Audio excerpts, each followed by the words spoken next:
Salut l'équipe et bienvenue dans une nouvelle vidéo du Poto Sport Club. Expert en rien, passionné de tout. Septième vidéo de cette série rétrospective de l'année 2024 dans laquelle on revient ensemble sur les 10 sportifs français qui ont pour moi le plus marqué cette année.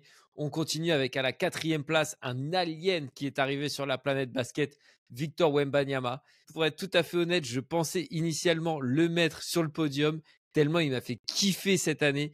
Mais le top 3 est vraiment beaucoup trop chaud, donc j'ai dû me résoudre à le laisser au pied du podium. On va donc revenir sur sa première saison en NBA, ses Jeux Olympiques à Paris et enfin les ambitions que j'ai pour lui en 2025. Sera-t-il All-Star dès sa deuxième saison NBA? Sera-t-il présent à l'Eurobasket en 2025 pour la première campagne du nouveau sélectionneur Frédéric Fautou? Voilà, c'est le genre de questions auxquelles on va essayer de répondre. Mais avant ça, on n'oublie pas de s'abonner, de liker et de lâcher un petit commentaire pour donner de la force au Poto Sport Club. Allez, on va tout de suite rentrer dans le bilan de l'année 2024 de Victor Wembanyama en commençant par son arrivée en NBA et sa saison rookie dans la plus grande ligue du monde. Dans les points positifs, il avait débarqué en tant que numéro 1 de la draft à San Antonio et il était attendu comme un extraterrestre dans la NBA, un joueur générationnel. Est-ce qu'il allait répondre aux attentes? Je me souviens, il y avait déjà les mecs, ouais, surcoté, sous-coté, tout voilà, ce petit genre de débat, trop de hype, trop de buzz. Eh ben, le français, il a pas déçu et il a répondu présent. Et si il y avait des gens qui doutaient de lui, il leur a bien fait fermer leur bouche. Excellente stat individuelle pour commencer, comparable aux plus grandes stars de la NBA, avec 21,4 points de moyenne, 10,6 rebonds et 3,9 passes et surtout 3,6 contres de moyenne par match, meilleur contreur de la NBA. Donc voilà, c'est des stats qui sont comparables aux années rookies de certaines des plus grandes stars comme Tim Duncan, ancêtre aux Spurs, LeBron James, le meilleur joueur de l'histoire, Kevin Durant, peut-être le meilleur scoreur de l'histoire. Donc ça pose un peu déjà les bases de sa saison rookie. Pendant cette saison, il a été également récompensé 4 fois rookie de mois et rookie de l'année, le 6e joueur de l'histoire à être élu à l'unanimité après Ralph Thompson, Dave Robinson, Blake Griffin, Damian Lillard et Karl Anthony Towns.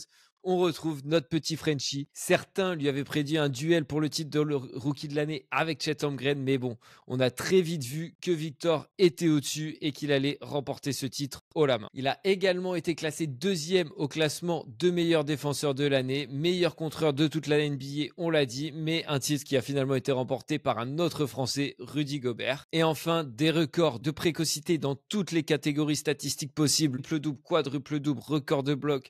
Bref, j'avais l'impression à un moment pendant l'année que chaque semaine, il avait battu un nouveau record ou alors qu'il était le plus jeune à réaliser un match avec tant de points, tant de rebonds, tant de contres, etc. Voilà, sur un plan statistique, sa première saison, elle est absolument incroyable. Mais malgré cette belle saison statistique, il y a tout de même des axes de progression pour Wemby, plus sur le plan collectif, puisque les Spurs ont eux fini malheureusement dans les bas-fonds du classement de la conférence Ouest.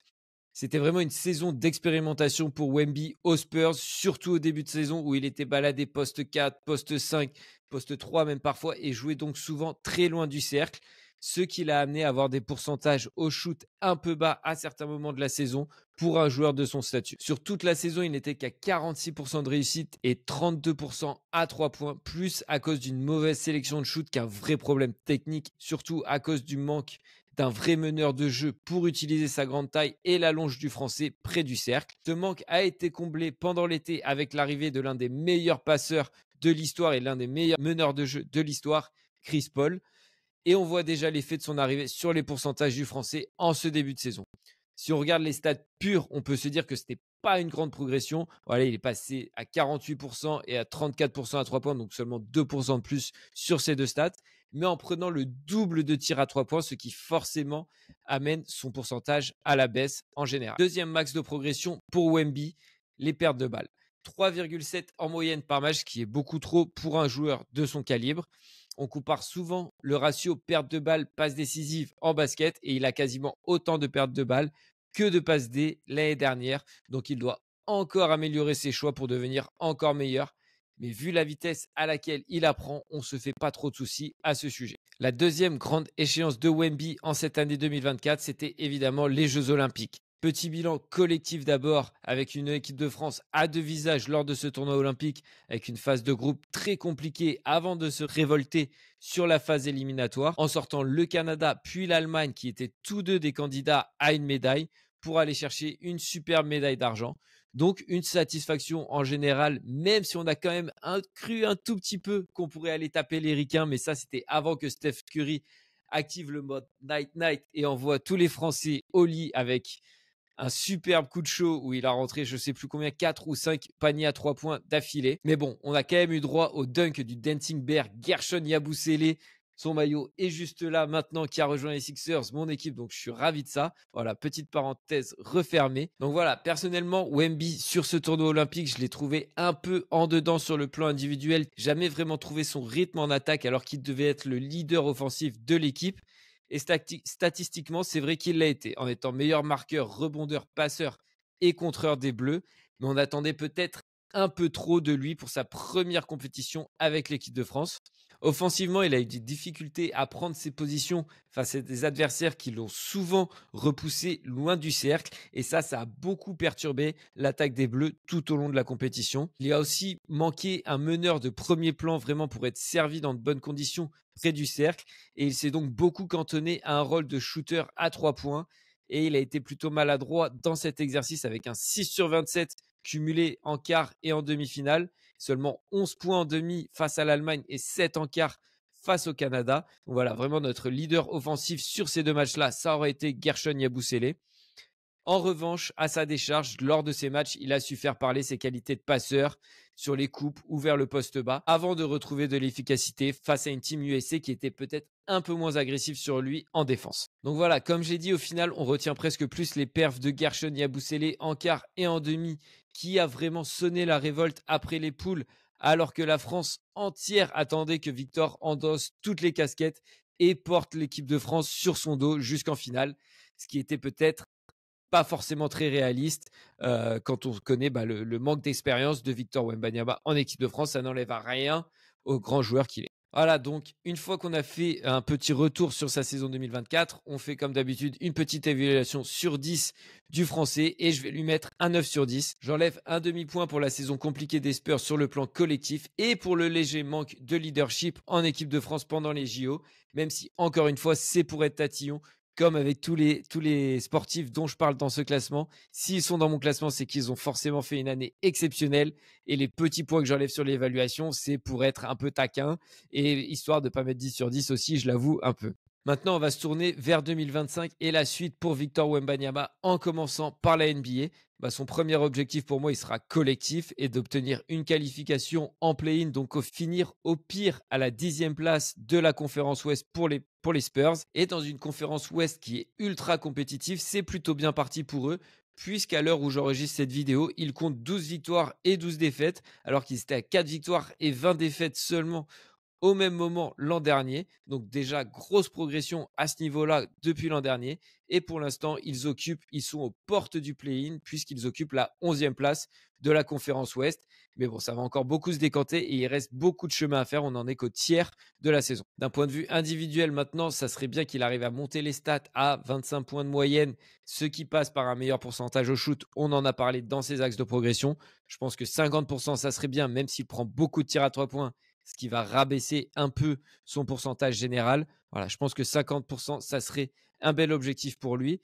Et de garder son impact en défense également, au rebond et au contre, où il est déjà à plus de 10 rebonds de moyenne, il me semble, sur cette saison. Et il maintient sa moyenne au contre par match. Et enfin, en termes de récompense, je pense que s'il arrive à ces stats-là, à atteindre ces stats-là, il sera dans la sélection du All-Star Game et comptera sa première sélection au All-Star Game. Et il pourrait prétendre au titre de meilleur défenseur de l'année, classement auquel il a fini second l'an dernier. Donc voilà, s'il atteint ces stats-là, je pense que ce sont vraiment des objectifs qui sont largement à sa portée. Côté équipe de France maintenant, le principal objectif sera l'Eurobasket au mois d'août. Est-ce que Victor Wembanyama sera présent pour la première campagne du nouveau sélectionneur Frédéric Fautou? Il a déclaré que c'est son but de jouer tous les étés pour la France, donc lui est chaud, mais à voir ce que les Spurs penseront de tout ça. Vu le statut dont il jouit aujourd'hui chez les Spurs, je pense que ce sera dur pour eux de refuser parce qu'ils auront envie de garder Victor Wembanyama heureux pour qu'il renouvelle son contrat dans plusieurs années. Et si ça passe par le laisser jouer en équipe de France pendant les prochains étés, c'est tout bénef pour l'équipe de France.